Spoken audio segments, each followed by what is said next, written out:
ubos lakas na isinakay ni Mang Gilbert ang kanyang batsa sa jeep.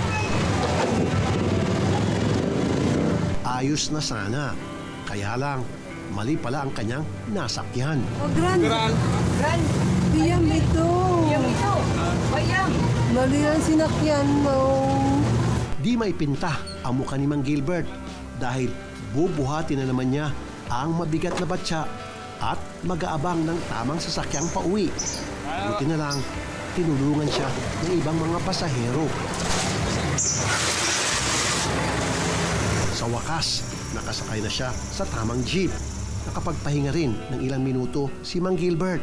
Kakailanganin niya ang lakas dahil maya-maya, kalbaryo na naman ang kanyang pagbaba. Atid ako dito sa labas, bubuhatin ako. Nasakay na ako ng jeep.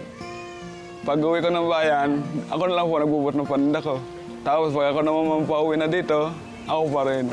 Buhat ko yan. Pero nagpapasundo pa ako sa nagbubuhat. Minsan, pag talaga mayroon pang kinikita, yun. Binubuhat ako pag wala, hindi na ako binubuhat. Ang bahay pala kasi ni Mang Gilbert, humigit kumulang 1 kilometro pa mula sa labasan. Baku-bako, maputik, at may batong hagdan pa na daraanan. Kaya kailangan niyang magpabuhat sa sino mang pupwedeng kapitbahay.